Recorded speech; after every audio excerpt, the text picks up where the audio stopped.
My name is Judith Cardenas, and I have the privilege of facilitating this session today. And I really hope it's an interaction between all of us in this webinar. And I look forward to exchanging ideas and thoughts in regards to the small micro changes we can make that will have the most impact in our productivity and in our quality of work. So let me start off. Let's see. Talking about high performance habits. So this presentation is really a mixture of some neuroscience, some cognitive science, and some science around what high performance really is, both for the individual, the leader, and the team itself. So I want to talk a little bit about the science behind performance. And what we know is that high performers as a whole have three major ways of dealing and looking at performance. They all believe that mindset matters. They also believe that the physiology matters, your energy, your rhythm within a day, and they also believe that organizational systems matter. And by that, they are really talking about how cultures really embrace the sense of wellness and what they can do to change their operations in order to influence high performers inside an organization. So I wanted to talk a little bit about what we call the technology pull. And this particular quote was really something that really struck me very deeply when I read it. So it talked about the average mobile phone user, and it was a study that was completed by Perkins, Caulfield, and Byers, who do a lot of research on trends. And what they stated is they found out during a recent study that the average mobile phone user checks his or her phone approximately 150 times a day, including an average of, which is quite a bit for most of us, of 23 times a day for messaging, 22 times a day for voice calls, and 13 times a day just to simply get the time. So my question to all of you, and Bobby, if you can pull up the poll for us, how many of you believe that how many times you check your cell phone a day? So Bobby, can you read the poll question for us? Okay, well, the results came back that I'm seeing on my screen more than 50% was 38%, had more than 50, 38% had 11 to 30, 25% had 1 to 10. Okay. So as you could tell, when you really dive into this particular study, it was quite interesting because not only did they follow people, they actually measured how many times they would pull up their phone and look at it. They actually sat in meetings where there were multiple people around a table, and all those people would pick up their phone in the middle of some pauses or some actual time dips inside of a meeting. And 150 times is a great amount of time that happens to do that. In addition to the actual connection that we have with our technology, we also know that we have new habits as the technologies have actually emerged. Okay, so this is the screen on mobile analytics. This is where I stated that 160 million users will open an app more than 60 times. And this is really the impact that we spoke about. And I will be able to share the entire PowerPoint with all of you at the end of the session as well. So as quickly stated, shifting attention from one topic to the other decreases your performance by 20%. If you multiply that 3 or 4 times in a given day, you're actually working in negative energy and negative depletion from a brain perspective. Multitasking lowers and lower productivity, and at the end of any given day, you feel very energy depleted. So now moving on to goals, and I wanted to give out the poll, Bobby, in regards to goals, to see how people are engaging with goals inside their organization or with their team. I am sharing the results. If you can see them, fantastic. If not, yes response to that question of do you create yearly goals for you and your team is 67%, and no is 33%. Okay. So let's talk a little bit about what the neuroscience tells us about goals. What we do know of most high-performing leaders is that they tend to underestimate what they can do in 3 years and overestimate what they can do in 1 year. We do tend to find the goals that are found in most organizations Most traditional organizations are at least a year in length, 12 months. But what we do know is that the human brain cannot grasp a 12-month concept. So if you tell a team member, or a team member tells you that your goal for this next year, for the next academic year, is to increase enrollment or increase productivity or increase engagement, the brain does not know how to calculate that. That goal is too large and in many ways too lofty, and it will actually shut down. Your brain will actually not calculate that particular goal and actually will shut it down. What the science tells us is that smaller tasks are much easier to grasp. There is a new phenomenon going around in the performance space where all goals are 90-day goals, 90-day challenges, quarterly goals, and they focus on these smaller chunks because teams have a better way to grasp that particular goal and to actually find a way to make it actionable. Shorter time frames have shown to have an increase in results so that people can actually feel like they can achieve the results. And what we have found is that many of the traditional leaders that we've worked with in the past, and even working with a set of entrepreneurs this past couple of years, is that they really believe that willpower is what makes them achieve their particular goal. And there's enough science to show us that willpower is not enough, that you cannot will yourself to achieve a goal or to be a high performer. And actually, when you push yourself or push a team member to the point where you're trying to make them be more than what they can actually give, we do have something called ego depletion, in which they just don't have they hit a wall. They're not able to perform in that, and no matter how much you coach them around that performance issue, it's really not about willpower at all.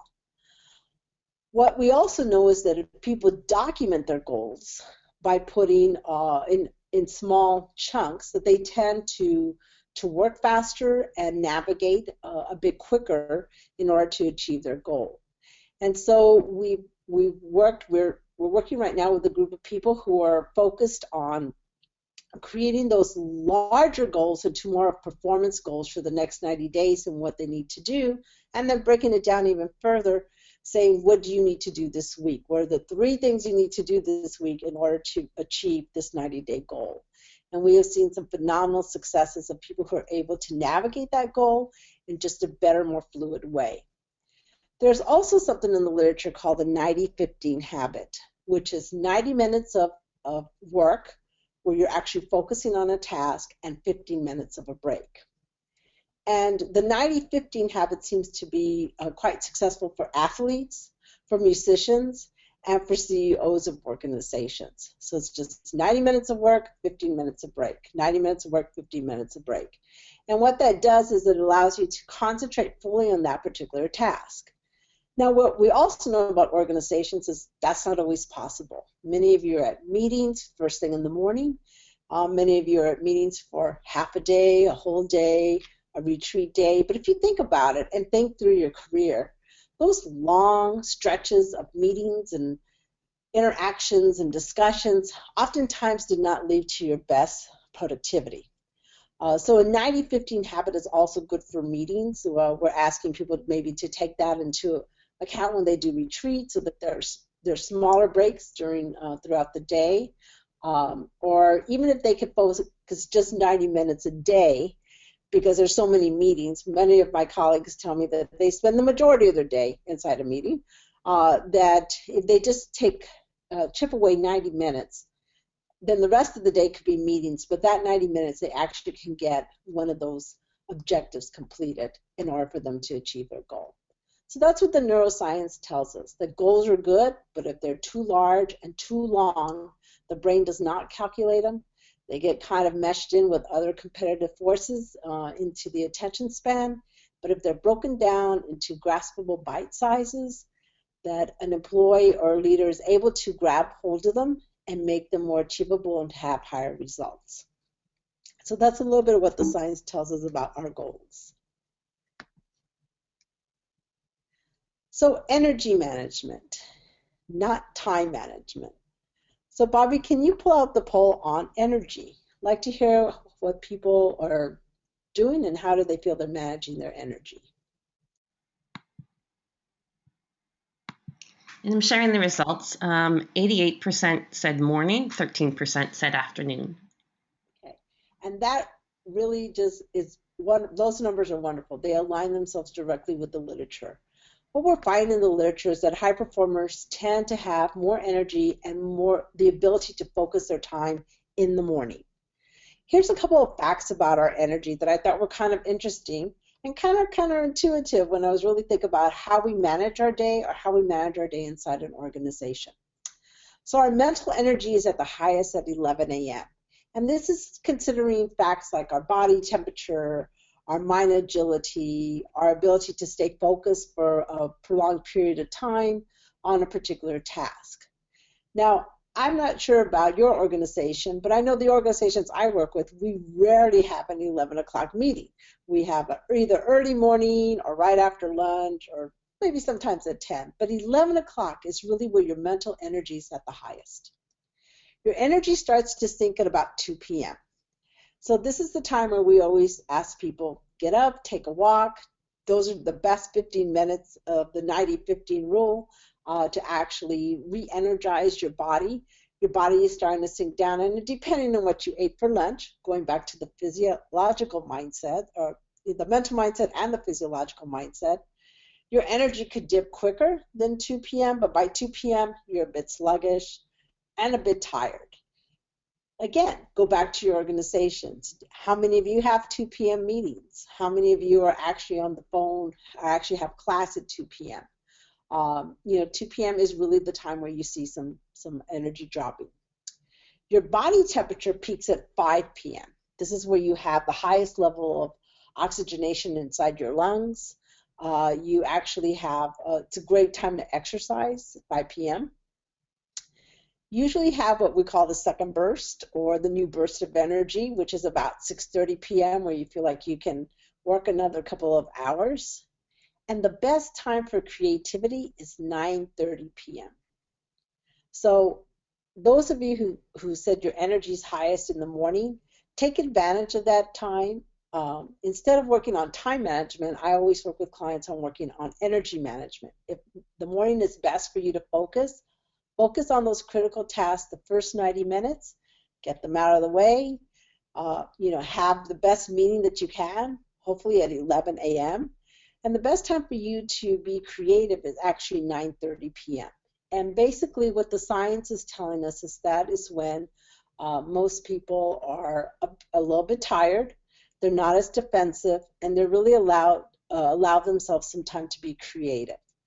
One of the tasks that we do ask a lot of our leaders to consider to take on is to use that creativity time to create their tomorrow, what their best tomorrow would look like, what are their goals for tomorrow. People who write those small chunkable goals that we talked about a few minutes ago, if they write them down the night before the day, they're more likely to achieve more in the particular next day. Something about taking that time to write, be creative about it, and to take your time and energy and focused in this. I use a lot of these time mechanisms for a lot of different reasons. I teach online, so many times our seminars are late at night because that's when people get off work and they have the ability to focus on a seminar. But when I have a seminar at 9 o'clock at night, I can tell you that the energy is not there, that they tend to feel they're not grasping as much, and I get a lot of questions, of repeat questions of information that I've just given. So now I'm going to push back my seminars just a bit closer to the 6:30 to 7 o'clock because that is where the new burst of energy will occur, and hopefully see some better results. So these are just some time frames for you to consider when you're working with your team and with yourself to help you increase your productivity. Yeah, so I want to give the poll, Bobby, on the day of the week that they feel the most productive. Okay. And I'm sharing the results now. And it's a whopping 71% for Tuesday, 14% for Wednesday, and 14% for Thursday. Monday and Friday are both 0. Excellent. This is exactly what's in the literature, so congratulations, everybody. So the best work day for productivity is Tuesday, followed by Monday, and then Wednesday. And there were two particular studies. One that was done by Manpower, which is a firm that actually placed the workplace, and one was done by a survey that was given to a number of HR people on a or inside an organization. They found that Tuesday was the most productive day. They found that Friday was not as productive, but they also coincided that particular study with the fact that most people don't work the entire day on Friday. Usually by afternoon, people just tend to slow down or bring closure to the particular week. But Tuesday and Monday, followed by Wednesdays, those are the top three. Tuesday being the top day for productivity. So again, going back to managing your energy and not your time, understanding the rhythm of your body, understanding when your energy peaks and when it falls, and understanding how you create attention to particular tasks, you can actually shift around a lot of information. I have found that my Tuesday morning meetings are highly productive, and I feel like I have the rest of the week to work on a task. When my meetings are on a Thursday, I don't feel as productive, and I think the meeting tends to run on. And you would have to maybe have that conversation with you and your team as well. But congratulations, I think you're we're right on target with the workday productivity. So I promised you a couple of apps and downloads of information that I wanted to share with you in hopes that it would help you increase your productivity and increase your team's productivity.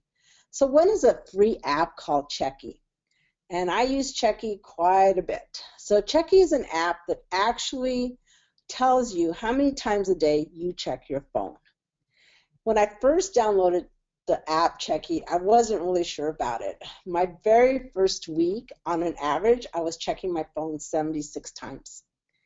It allows you to share how many times you check your phone with other members of your team or other mentors or your coach or people that you're working with to hold yourself accountable. I've been able to bring it down to 2 times a day. So I feel like I've taken a huge leap in the past month or so, but I'm not checking my phone as much. I consciously have again, it had to do with the shift of context, and I wanted to have high productivity time frames. Those 90-15 segments that I talked about earlier, that 90-minute is what I call a very sacred time to do my work and to complete my task, and I never pick up my phone during that particular time.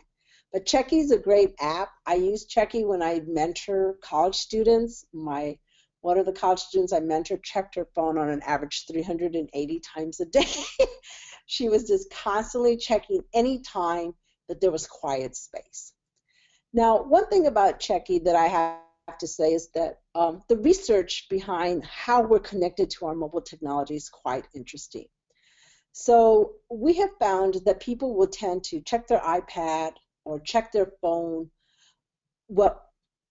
at times that we would consider downtime, quiet time. These are times when they're in a grocery line, when they're on a train going home, when they're waiting for someone to pick them up, those particular types of quiet time. And we have seen a lot of literature out there on mindfulness and on meditation. But what we've noticed is that you cannot train and coach around mindfulness and meditation when someone has a continuous need to check their phone. It's difficult for them to give up 5 or 10 minutes of a time. So we've used Checky in combination with other types of trainings that we also do around meditation and mindfulness.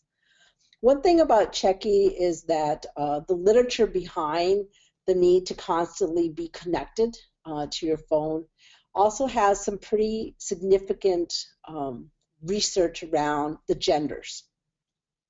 So for example, there was a research study that was done in which there were men and women in the group, and they were asked to take 10 to 15 minutes of quiet time. And if they did not want to be in a space of quietness, then their activity would actually lead to an electric shock. And what they found is that 76% of all the males inside the group would rather have an electrical shock than they would to have silence.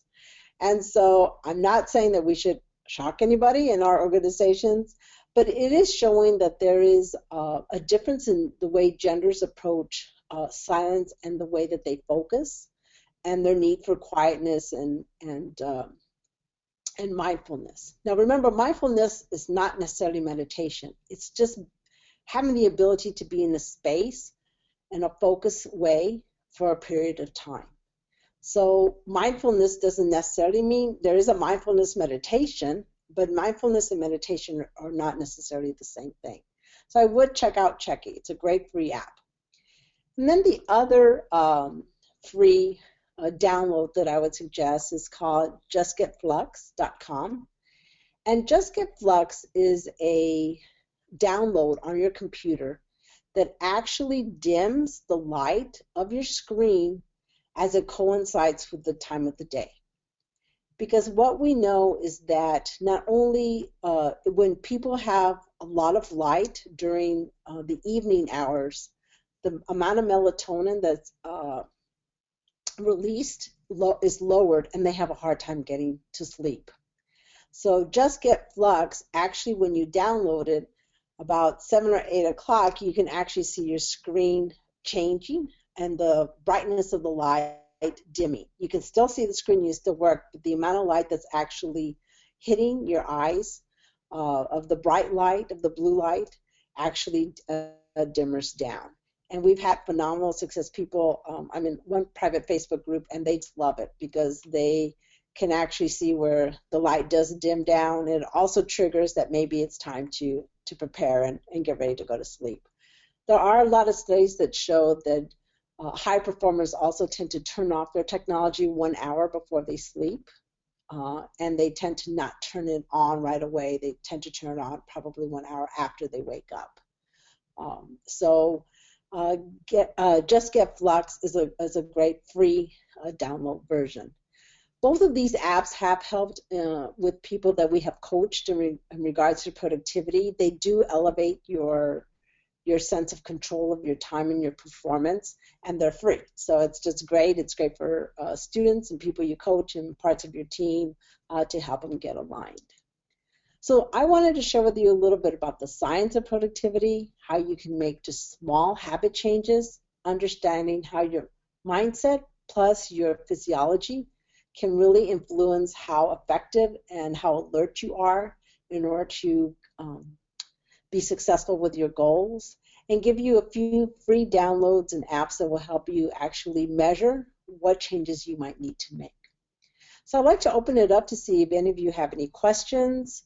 And I kept the presentation short because there's a lot of literature out there that says when the presentations are very long, you do lose a lot of attention and focus. So any questions that any of you may have?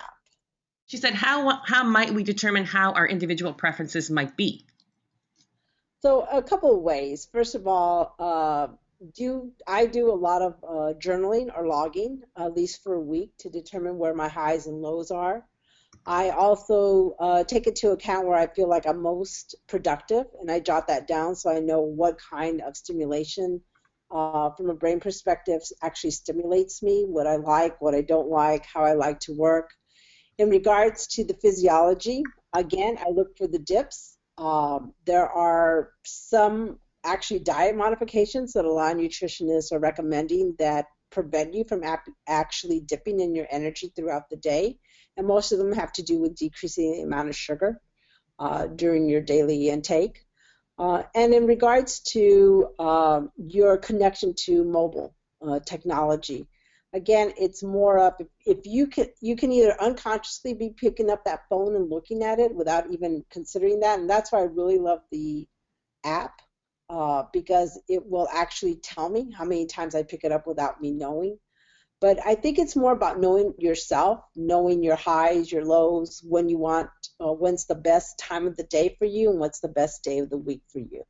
So I think it's a lot of self-reflection and a lot of journaling. So thank you. Thanks for asking. I have another question for you. Barbara's asking, how were your facts about energy determined? pretty easily. I journaled for 2 weeks. I actually joined a group. I joined a group of professional women entrepreneurs, and actually we had a coach who was actually a coach for the Olympian team for Canada, actually, the Canadian Olympic team. And he actually had his journal, highs and lows. He had his journal, what we ate, and it was just for a 2 week period of time. And it wasn't a lot of detail, but it was just enough that I knew what my triggers were. For example, one big trigger I have is I cannot look at Facebook or social media at the beginning of the day. If I look at it right at the beginning of the day, I tend to not be as focused for the next 2 or 3 hours, and morning is my best time. I always have a special high energy after about 6:30. So now I will quit work at about 4:30, and then I'll come back to work for about 7 to 8, and then close it up for the evening. So a lot of it was I journaled. I wrote things down that I would eat. I also wrote down the types of interactions that were most significant for me. I've done a lot of assessments, Strength Finder, I've done DISC, I've done all these assessments, but what I really needed to find out was how my energy was working for me and how it was working against me. And so I never put the TV on in the morning. We don't have noise of TV or radio in the morning, and we never look at social media. And that's how I do it. So my days are quite planned. If you looked at my planner, I think you would be a bit shocked. I have 3 goals every week that I focus on. I chunk those 3 goals down, usually Tuesday, Wednesday, and Thursday, because those are the most productive days for me. And then so I have my day actually broken down in such a way where my goals are chunked down. I have time that's actually allocated for exercise or movement or walking. And I also have increased my water intake to about 8 to 10 glasses of water a day. So again, small changes, they've had massive impact. Energy stays high and stays high for a longer period of time. So thanks for asking. And that's all the questions I have. Awesome. So I will be working with Bobby to get out the presentation for you. We wanted the presentation to be light, and it's a Wednesday afternoon, so we only have a few more hours left for productivity for today, so I wanted this to be helpful. I hope the content was helpful and that you can use it in your day-to-day work with yourself and your team. And if you have any questions, please feel free to email me, and we will send out my contact information as well. So thank you for joining me, and Bobby, thank you for all your support. No problem, anytime. Okay, take care.